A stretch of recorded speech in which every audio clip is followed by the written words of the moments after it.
Hello दोस्तों, इस lecture में हम तत्वों के रासायनिक गुणों में आवर्तीयता के बारे में पढ़ेंगे। इससे पहले वाले वीडियोज में हमने तत्वों के भौतिक गुणों में आवर्तीयता के बारे में डिटेल से पढ़ लिया है।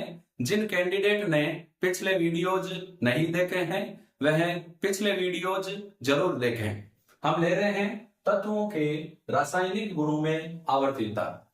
इसमें फर्स्ट ऑफ ऑल हम ले रहे हैं संयोजकता में आवर्तीयता या संयोजकता में आवर्ती परिवर्ती।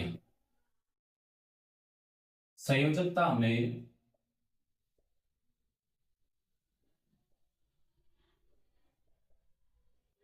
आवर्ती परिवर्ती। सबसे पहले संयोजकता क्या होती है? किसी तत्व के परमाणु से जुड़े हुए अन्य तत्वों के एकल संयोजी परमाणुओं की संख्या उसकी संयोजकता कहलाती है। मैं यहां पर डेफिनेशन लिख देता हूं। किसी तत्व के एक परमाणु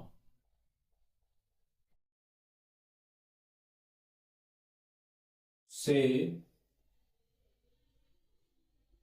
जुड़े हुए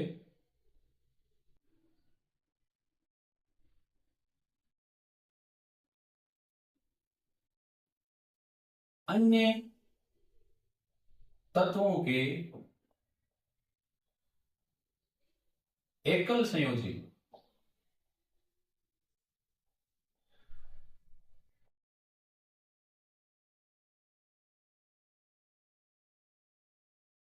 परमाणुओं की संख्या उसकी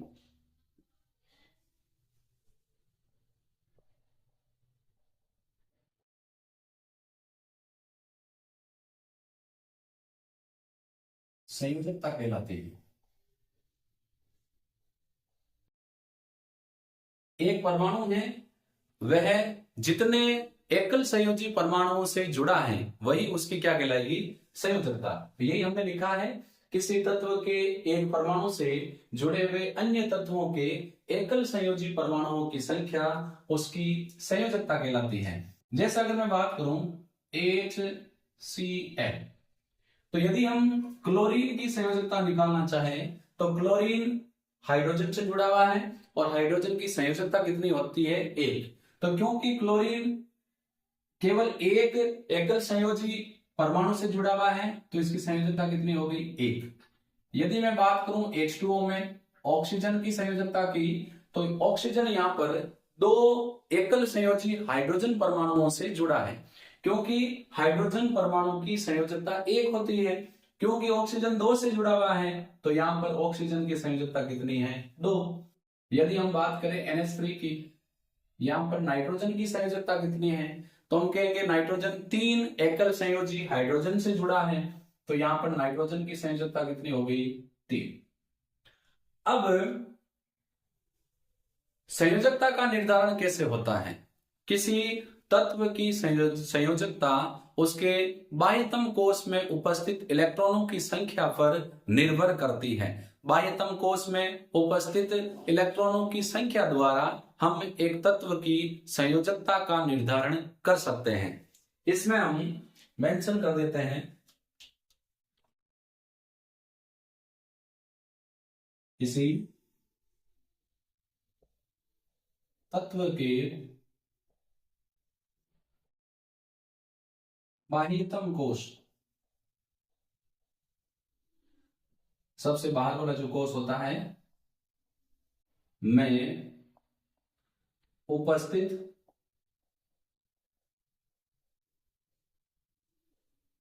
इलेक्ट्रॉन की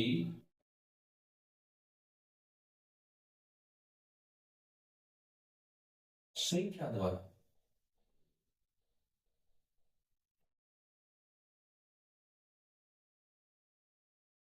संयोजकता का निर्धारण किया जाता है।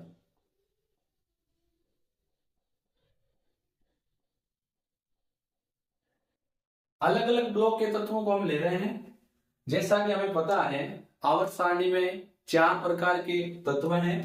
इसमें फर्स्ट हम ले रहे हैं एस ब्लॉक के तत्व।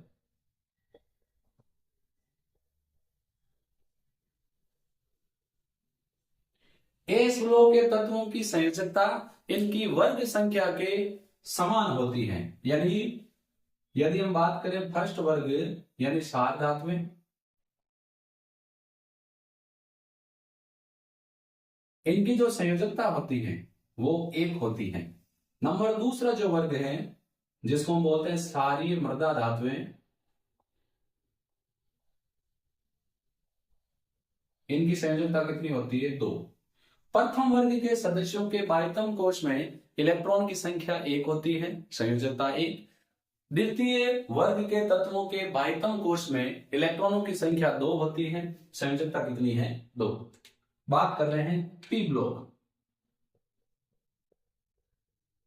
पी ब्लॉक के तत्व। पी ब्लॉक के तत्वों की संयोजकता का निर्धारण हम 2 प्रकार से कर सकते हैं। या तो वर्ग संख्या में से 10 घटाते हैं या 18 में से वर्ग संख्या को घटाते हैं। तो पी ब्लॉक के जो तत्व हैं इनकी जो संयोजकता है ये बराबर होती है वर्ग संख्या -18 या इसको 10 कर लेते हैं, 18 माइनस वर्ग संख्या। हमें पता है कि पी ब्लॉक में कुल 6 वर्ग हैं, 13, 14, 15, 16, 17, 18। तो इसमें पहला हम ले लेते हैं वर्ग नंबर -10। तो 13 में से 10 निकालेंगे 3, यहां हो जाएंगे 4, यहां हो जाएंगे 5, यहां हो जाएंगे 6, यहां हो जाएगी 7 और यहां हो जाएगी 8। और दूसरा अगर फॉर्मूला अप्लाई करें 18 में से वर्ग संख्या निकालें, यहां आ जाएंगे 5, यहां आ जाएंगे 4, यहां आ जाएंगे 3, यहां आ जाएंगे 2, यहां आ जाएंगे 1 और यहां आ जाएगी 0।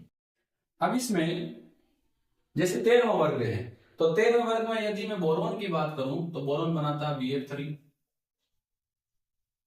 14वें वर्ग में जैसे कार्बन है ये बनाता है CH4, संयोजकता 4 है। 15वें वर्ग में जो नाइट्रोजन है ये बनाता है NH3, जबकि जो फॉस्फोरस है ये बनाता है PCl5। तो इसमें संयोजकता 3 है, इसमें कितनी है? 5। 16वें वर्ग में ऑक्सीजन की बात करूं तो 2 हाइड्रोजन से संयोग करके बनाता है H2O, संयोजकता 2 है। जबकि सल्फर की बात करूं तो ये 6 क्लोरीन से रिएक्शन करके बनाता है SF6, तो यहां संयोजकता कितनी है? 6। 17वें वर्ग में हाइड्रोजन के साथ क्लोरीन मिलकर HF बनाएगा, संयोजकता 1। आयोडीन क्लोरीन के साथ मिलेगा तो बनाएगा 7। लेकिन 18वें वर्ग की जो तत्व हैं इनकी संयोजकता कितनी होती है? 0। तो मोस्टली इनकी संयोजकता 4 होती है, ये 3 के साथ 5 ही दर्शाते हैं। ये विशेष परिस्थितियों में 6 पे जाता है, 2 होती है, इसकी 1 होती है और इसकी कितनी होती है? 3। तो इस फॉर्मूले द्वारा हम पी ब्लॉक के तत्वों की संयोजकता का निर्धारण कर सकते हैं। फिर नंबर 3 जो अपना आता है वो है डी ब्लॉक के तत्व।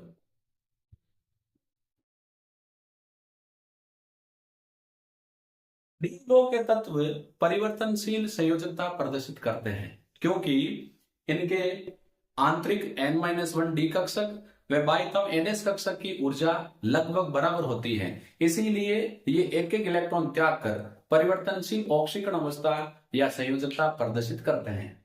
मैं यहाँ पर आपको बताना चाहूंगा कि वर्तमान समय में संयोजकता के स्थान पर ऑक्सीकरण अवस्था का अधिक प्रयोग किया जाता है। ऑक्सीकरण अवस्था होती क्या है? किसी यौगिक में एक परमाणु से जुड़े अन्य सभी परमाणुओं को उनके आवेश के साथ पृथक करने पर परमाणु पर उपस्थित आवेश ही उसकी ऑक्सीकरण संख्या कहलाती है। ऑक्सीकरण संख्या और संयोजकता में मेन डिफरेंस ये होता है कि संयोजकता नंबर में होती है, जबकि ऑक्सीकरण अवस्था प्लस माइनस या जीरो में दिखाई जाती है, जबकि संयोजकता को कभी भी माइनस में रिप्रेजेंट नहीं किया जाता है। तो डी ब्लॉक के जो तत्व हैं ये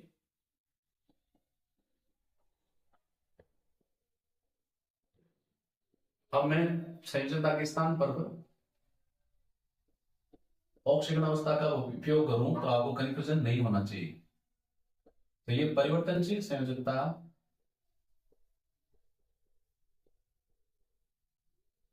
दर्शाते हैं। कारण क्या है? इनके आंतरिक n-1 डी कक्षक व बाह्य ns कक्षक की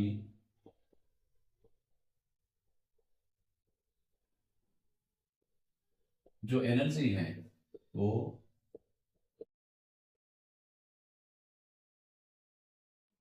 लगभग बराबर होती है। इसीलिए ये परिवर्तनशील ऑक्सीकरण अवस्था प्रदर्शित करते हैं। एक डी ब्लॉक की श्रेणी में पहले ऑक्सीकरण अवस्था बढ़ती है और उसके बाद मध्यम तक अधिकतम होने के बाद पुनः घटती है। जैसे 3D श्रेणी में स्कैंडियम से मैग्नीज तक एक +3 से +7 तक बढ़ती है और मैग्नीज के बाद फिर घटते हुए जिंक तक एंड में जाने पर +2 हो जाती है। नंबर 4 टाइप की जो एलिमेंट है वो है एक ब्लॉक के तत्व।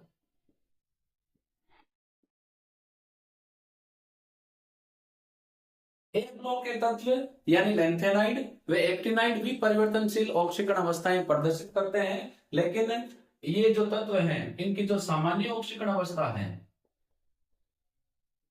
सामान्य ऑक्सीडेशन जो नंबर है वो होता है +T। तो देखो, यदि हम संयोजकता की बात करें तो संयोजकता का निर्धारण करने के लिए हमें उसके बाह्यतम कोश में इलेक्ट्रॉनों की संख्या का ज्ञान होना चाहिए। अर्थात हम तत्व के बाह्यतम कोश में उपस्थित इलेक्ट्रॉनों की संख्या द्वारा संयोजकता का निर्धारण कर सकते हैं। यहाँ पर हमने अलग अलग प्रकार के ब्लॉक के तत्वों की संयोजकता की बात की। संयोजकता और ऑक्सीकरण अवस्था में डिफरेंस क्या होता है ये भी मैंने आपको बताया। अब हम बात कर रहे हैं आवर्तीता।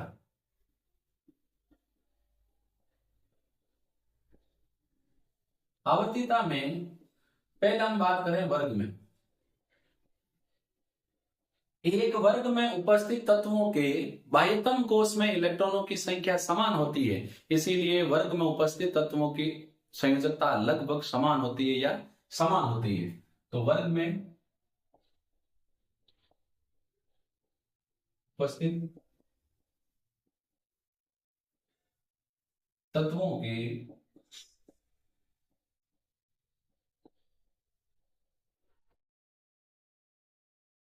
बाह्यतम कोश में इलेक्ट्रॉन की संख्या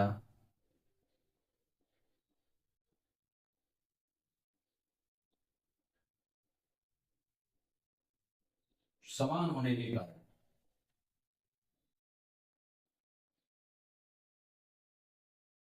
संयोजकता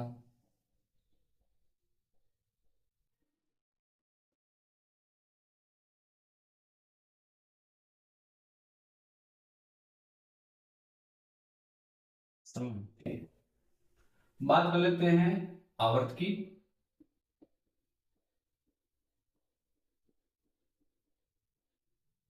एक आवर्त में संयोजकता हाइड्रोजन और हेलोजन के संदर्भ में 1 से 4 तक बढ़ती है और उसके बाद पुनः घटने लगती है, जबकि ऑक्सीजन के संदर्भ में संयोजकता 1 से 7 तक बढ़ती है और उसके बाद घटने लगती है। तो हाइड्रोजन में हेलोजन के लिए संयोजकता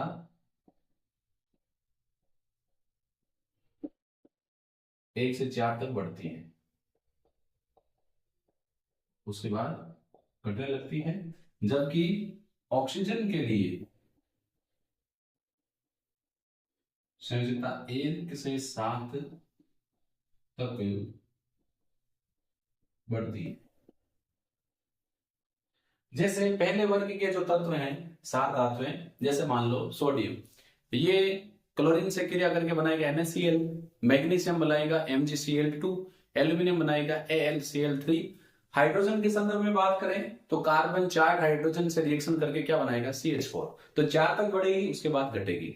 लेकिन ऑक्सीजन के संदर्भ में जैसे सोडियम Na2O, मैग्नीशियम MgO, उसके बाद एल्यूमिनियम Al2O3 और एंड में क्लोरीन Cl2O7, तो 7 तक बढ़ती है, उसके बाद फिर घट जाती है। तो ये बात की हमने संयोजकता की। अब हम इसी में ले रहे हैं सेकेंड आवर्त के तत्वों के गुणों में असमानता, NCERT बुक में इसको असंगतता से रिप्रेजेंट किया हुआ है, तो हम इसी की बात कर रहे हैं। द्वितीय आवर्त के तत्व अर्थात लिथियम से नियोन तक। द्वितीय आवर्त में वर्ग का पहला तत्व अपने वर्ग के अन्य तत्वों से कई गुणों में भिन्नता प्रदर्शित करता है, इसे गुणों में असंगतता कहते हैं। जैसे यदि मैं लिथियम की बात करूं तो इसके जितने भी यौगिक हैं वो क्या होते हैं, सहसंयोजी, जबकि अन्य जितने भी तत्व हैं लिथियम वर्ग के, सोडियम, पोटेशियम, रुबिडियम, इनके यौगिक आयनिक होते हैं। ऐसे ही दूसरे वर्ग में बेरिलियम के यौगिक भी सहसंयोजी होते हैं, जबकि इसके वर्ग के अन्य तत्वों के यौगिक आयनिक होते हैं। अब द्वितीय आवर्त के तत्व अर्थात वर्ग का पहला तत्व अपने वर्ग के अन्य सदस्यों से गुणों में भिन्नता क्यों दर्शाता है, इसके पीछे वजह क्या है? तो कारण होता है क्योंकि वर्ग का पहला सदस्य है तो इसका आकार सबसे छोटा होगा, सबसे छोटा आकार, क्योंकि जैसे जैसे वर्ग में नीचे जाएंगे आकार बढ़ेगा। दूसरा कारण है उच्च आवेश घनत्व। आवेश घनत्व होता है आवेश अपॉन त्रिज्या, तो क्योंकि आकार छोटा है तो आवेश घनत्व उच्च होगा। थर्ड, उच्च आयरन एंथैल्पी,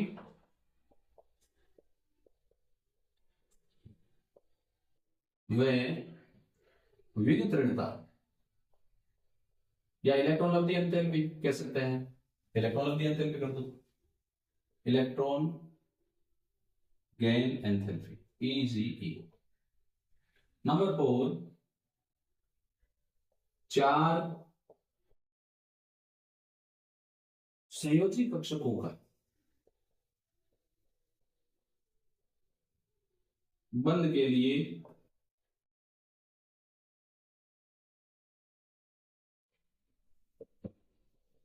उपलब्ध होना।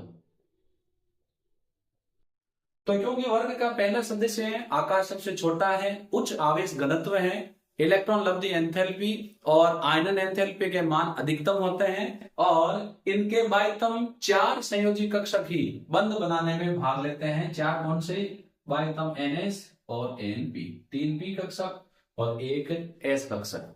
इसी कारण ये वर्ग के अन्य सदस्यों से कई गुणों में भिन्नता दर्शाते हैं। यदि हम वर्ग के अन्य सदस्यों की बात करें तो इनमें कुल 6 कक्षक बंध बनाने में उपलब्ध होते हैं। यहां तो कितने? 3। याद देखो यहां तो 3 है। वर्ग के अन्य सदस्यों में बाह्यतम NS, NP और NP के साथ क्या होता है ND, तो ये तो ज्यादा हो गए, 5 और 4 कितना हो गए? 9। इनमें 4 कक्षक ही बंध बनाने के लिए उपलब्ध होते हैं, जबकि वर्ग के अन्य सदस्यों में 9 कक्षक बंध बनाने में उपलब्ध होते हैं।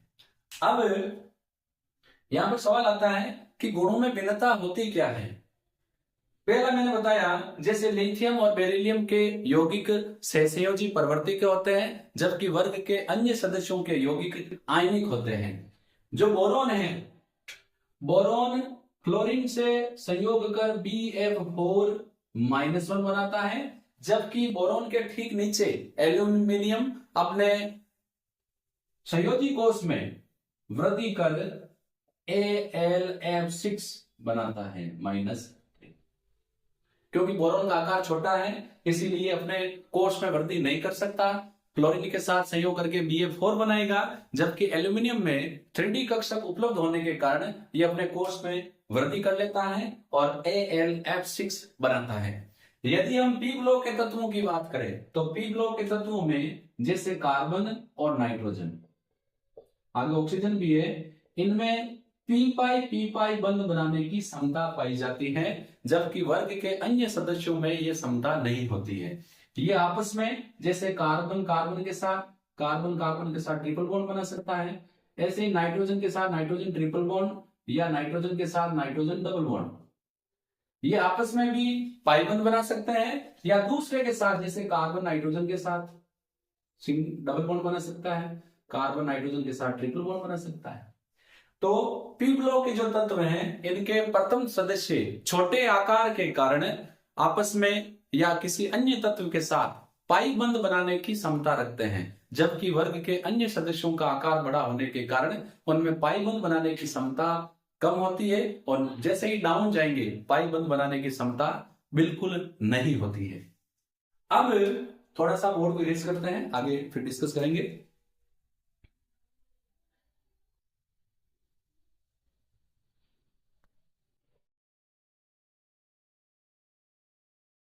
इसमें एक और आता है जिसके बारे में आपको जानकारी होनी आवश्यक है, वो है विकर्ण संबंध। द्वितीय आवर्त के तत्व अपने अगले आवर्त के, जैसे मैं सेकंड आवर्त की बात कर रहा हूं जैसे लिथियम और बेरिलियम, सेकंड आवर्त के तत्व अपने अगले वर्ग के तीसरे आवर्त के तत्वों से कई गुणों में समानता दर्शाते हैं, इसे विकर्ण संबंध कहते हैं। लिख देता हूं मैं यहां, सेकंड आवर्त के तत्व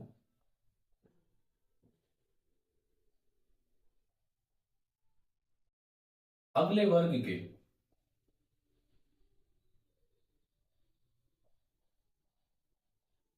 तीसरे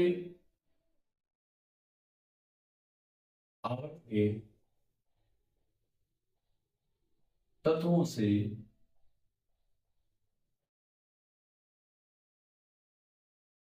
गुणों में समानता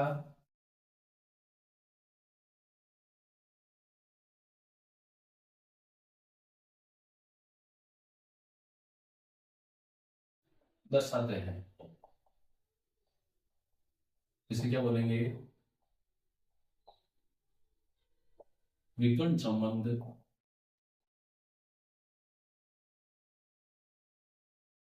कहते हैं। यदि हम एग्जाम्पल की बात करें तो सेकंड आवर्त में लिथियम बेरिलियम बोरॉन, थर्ड आवर्त में सोडियम मैग्नीशियम एल्यूमिनियम, ये सेकंड आवर्त है और ये थर्ड आवर्त है। लिथियम कई गुणों में मैग्नीशियम से समानता दर्शाता है, इसी प्रकार बेरिलियम अगले वर्ग के तीसरे आवर्त के तत्व एल्यूमिनियम से कई गुणों में समानता दर्शाता है, इसे विकर्ण संबंध कहते हैं। कारण क्या है? इनका आकार लगभग समान होता है और आयनन एंथैल्पी और इलेक्ट्रॉन लब्धि एंथैल्पी के मान भी लगभग समान होते हैं। क्योंकि लिथियम से बेरिलियम में जाएंगे आकार घटेगा और बेरिलियम से जैसे ही मैग्नीशियम आएंगे आकार बढ़ेगा, तो आकार लगभग समान हो जाएगा। ऐसे ही लिथियम से बेरिलियम में जाएंगे इलेक्ट्रॉन लब्धि एंथैल्पी का मान बढ़ेगा, लेकिन बेरिलियम से जैसे ही मैग्नीशियम में जाएंगे इलेक्ट्रॉन लब्धि एंथैल्पी का मान घटेगा, तो लगभग बराबर हो जाएगा। अब हम ले रहे हैं जो मेन अपना टॉपिक है, उस पर आते हैं रासायनिक क्रियाशीलता व आवर्त सारणी।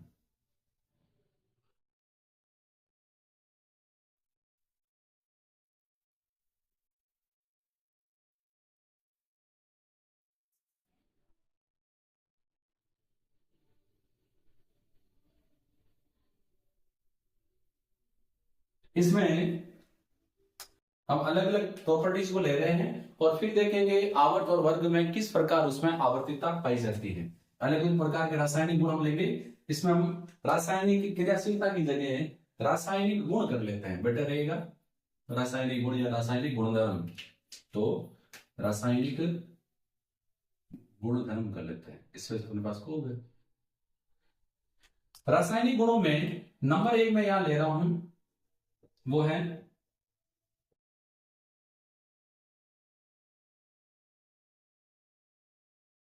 धात्विक गुण। ये पढ़ाने से पहले मैं आपको थोड़ा सा पिछले वाले टॉपिक से रिलेटेड करके बताता हूं। जब हम एक आवर्त में बाएं से दाएं जाते हैं, लेफ्ट टू राइट जाते हैं, तो आयनिक आकार घटता है। परिणाम स्वरूप इलेक्ट्रॉन लब्धि एंथैल्पी व आयनन एंथैल्पी का मान बढ़ता है। यदि हम बात करें सार धातुओं की, जो सबसे पहले हैं, इनकी आयनन एंथैल्पी का मान सबसे कम होता है, इसीलिए ये आसानी से इलेक्ट्रॉन त्याग कर धनायन बनाती है, इनकी क्रियाशीलता अधिक होती है। जबकि 17वें वर्ग के तत्वों की बात करें तो 17वें वर्ग के तत्वों की इलेक्ट्रॉन लब्धि एंथैल्पी का मान अधिकतम होता है, इसीलिए ये आसानी से इलेक्ट्रॉन ग्रहण करके ऋणायन बनाती है। इसका मतलब आवर्त सारणी में लेफ्ट और राइट में क्रियाशीलता सबसे मैक्सिमम है और बीच में क्रियाशीलता क्या है, मिनिमम। बात कर रहे हैं धात्विक गुणों की। धातु वे होती है जो आसानी से इलेक्ट्रॉन त्याग कर धनायन बनाती है। एक आवर्त में लेफ्ट टू राइट जाने पर आयनन एंथैल्पी का मान बढ़ता है, इसीलिए धात्विक गुण घटता है, अधात्विक गुण बढ़ता है। जबकि वर्ग में ऊपर से नीचे जाने पर आयनन एंथैल्पी का मान घटता है, इलेक्ट्रॉन त्यागने की प्रवृत्ति बढ़ती है, धात्विक गुण बढ़ेगा, अधात्विक गुण घटेगा। तो इसी को मैं लिख रहा हूं, लेफ्ट टू राइट किसमें, आवर्त में जाने पर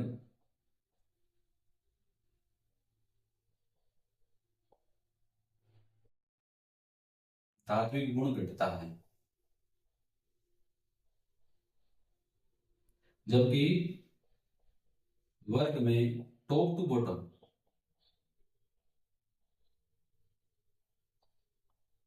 जाने पर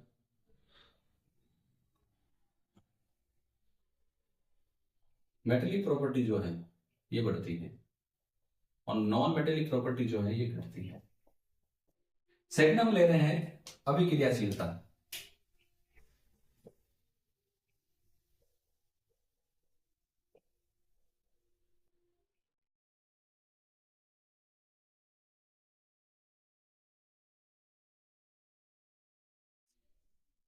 देखो इसमें मैं बताता हूं, सार धातु में वर्ग नंबर 1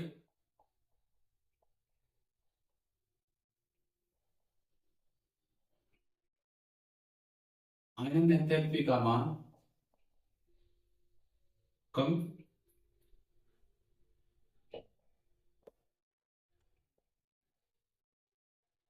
आयनन एंथैल्पी का मान तो क्रियाशीलता अधिक। सेकंड हैलोजन जो है इनकी इलेक्ट्रॉन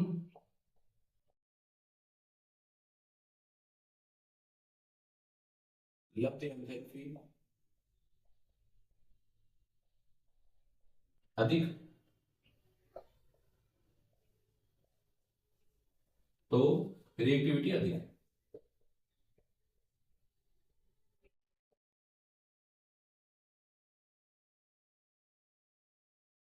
इससे रिजल्ट ये निकला कि आवर्त सारणी में दोनों सिरों पर, लेफ्ट और राइट सिरों पर क्रियाशीलता मैक्सिमम है, जबकि बीच में क्रियाशीलता कम है। यदि हम 18वें वर्ग की बात करें तो उत्कृष्ट गैसों की क्रियाशीलता सबसे कम होती है, क्योंकि इनका स्थायी इलेक्ट्रॉनिक विन्यास होता है। थर्ड हम इसमें ले रहे हैं अपचायक व ऑक्सीकारक क्षमता।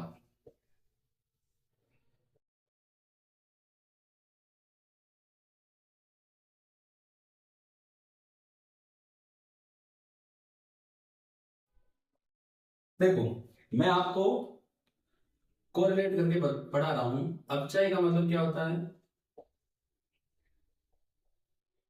अपचयन करने वाला।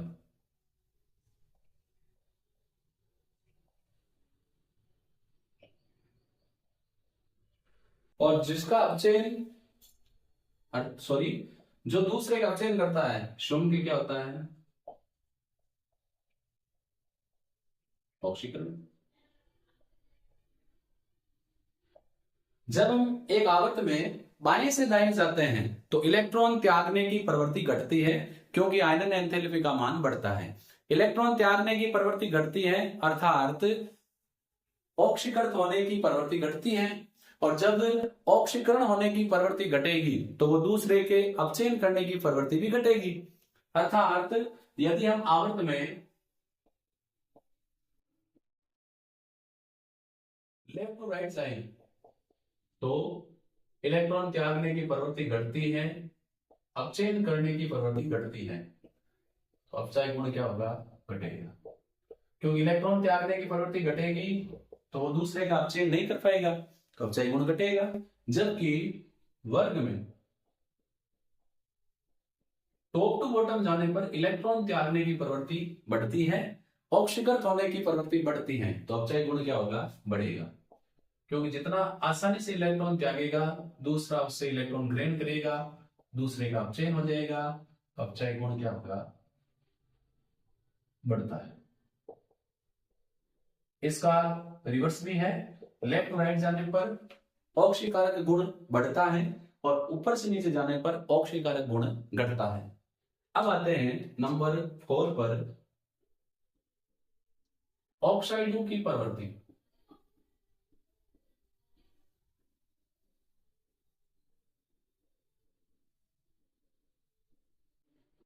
एक आवर्त में बाएं से दाएं जाने पर ऑक्साइडों का अम्लीय गुण बढ़ता है, जबकि वर्ग में टॉप टू बॉटम जाने पर क्षारीय गुण बढ़ता है। तो आवर्त में लेफ्ट टू राइट जाने पर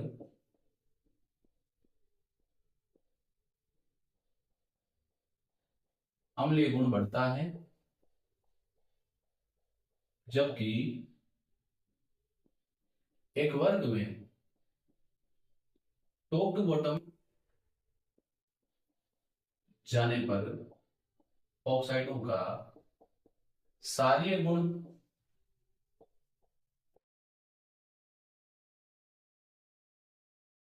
बढ़ता है। इसका हम एग्जांपल ले लेते हैं, जैसे सोडियम का ऑक्साइड Na2O, मैग्नीशियम का MgO, एल्यूमिनियम का होता है Al2O3, आर्सेनिक का होता है As2O3, ऐसे ही N2O, CO, NO2 और क्लोरीन का ऑक्साइड है Cl2O7। तो यहां पर जो ऑक्साइड है ये क्या होगा, क्षारीय। ये जो ऑक्साइड है ये क्या होगा, अम्लीय। इसका कारण है यहां अम्लीय गुण क्यों बढ़ रहा है, क्षारीय गुण इसका ज्यादा क्यों है, क्योंकि हमने पहले भी पढ़ा है कि इनकी विद्युत ऋणता का मान अधिक होता है, यह इनका होता है, उनकी विद्युत ऋणता अधिक है, इलेक्ट्रॉन गेन एंथैल्पी, इलेक्ट्रॉन लब्धि एंथैल्पी अधिक है, इसीलिए अम्लीय है, और ये क्या है, क्षारीय। ज्यादा डिटेल के लिए आप फिजिकल प्रॉपर्टीज वाले वीडियो जरूर देखें। ये जो है एल्यूमिनियम और आर्सेनिक ऑक्साइड, ये क्या होता है, उभयधर्मी, और ये जो डाउन साइड वाले हैं ये क्या है, उदासीन। वह ऑक्साइड जो अम्ल के साथ क्षार और क्षार के साथ अम्लीय व्यवहार प्रदर्शित करते हैं उनको हम उभयधर्मी ऑक्साइड कहते हैं। तो आवर्त में बाएं से दाएं जाने पर ऑक्साइडों का अम्लीय गुण बढ़ेगा, जबकि ऊपर से नीचे जाने पर ऑक्साइडों का क्षारीय गुण बढ़ेगा। जैसे अगर मैं सोडियम वर्ग की बात करूं तो सोडियम का ऑक्साइड Na2O, पोटेशियम का K2O, रुबिडियम का Rb2O। तो क्षारीय गुण जैसे जैसे नीचे जा रहे हैं वैसे वैसे क्षारीय गुण बढ़ेगा, ये ज्यादा क्षारीय होगा और ये कम क्षारीय होगा। तो लेफ्ट टू राइट जाएंगे अम्लीय गुण बढ़ेगा, टॉप टू बॉटम जाएंगे क्षारीय गुण बढ़ेगा। इसके अलावा जो धातुओं के हाइड्रोक्साइड हैं वो क्षारीय प्रवृत्ति के होते हैं, जबकि अधातुओं के जो हाइड्रोक्साइड है वो कैसे होंगे, अम्लीय प्रवृत्ति के होते हैं। क्योंकि अधातुओं में जैसे अगर मैं बात करूं अधातु का हाइड्रोक्साइड HOCl, इसमें यहां पर जो ऑक्सीजन है इसकी विद्युत ऋणता अधिक है, या इसको हम यूं कह सकते हैं HOCl। तो इसमें बॉन्ड कौन सा टूटेगा, हाइड्रोजन और ऑक्सीजन का, क्योंकि ऑक्सीजन की विद्युत ऋणता अधिक है तो बॉन्ड यहां से ब्रेक होगा, तो ये क्या देगा H+। जबकि अगर धातुओं के हाइड्रोक्साइड की बात करें तो जैसे NaOH, तो इसमें Na की इलेक्ट्रॉन लब्धि एंथैल्पी या यूं कहें विद्युत ऋणता कम है, तो बॉन्ड कौन सा टूटेगा, सोडियम और ऑक्सीजन के बीच में, तो ये देगा क्या, हाइड्रोक्साइड।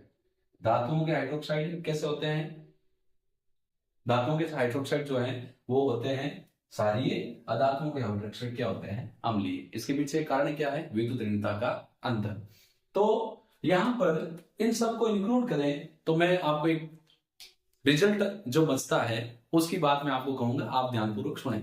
आवर्त सारणी में अगर हम अभिक्रियाशीलता की बात करें तो बाएं से दाएं जाने पर रिएक्टिविटी हाइड्रोजन और हेलोजन के रेस्पेक्ट में 4 तक बढ़ती है, उसके बाद फिर घटने लगती है।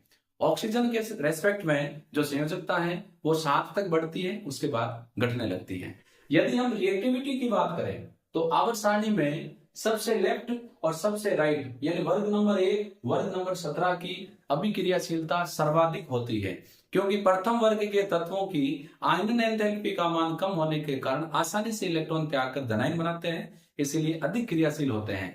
जबकि वर्ग नंबर 17 के तत्वों की इलेक्ट्रॉन लब्धि एंथैल्पी का मान अधिक होने के कारण आसानी से इलेक्ट्रॉन ग्रहण करके ऋणायन बनाते हैं, अधिक क्रियाशील है। जबकि बीच में जो क्रियाशीलता है वो क्या है, कम है।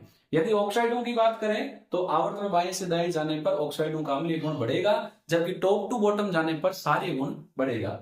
इसके अलावा लेफ्ट टू राइट जाने पर अपचय क्षमता घटेगी और टॉप टू बॉटम जाने पर अपचय क्षमता बढ़ेगी। और धात्विक गुण लेफ्ट टू राइट जाने पर घटेगा, टॉप टू बॉटम जाने पर बढ़ेगा। जबकि अधात्विक गुण लेफ्ट टू राइट जाने पर बढ़ेगा, टॉप टू बॉटम जाने पर घटेगा।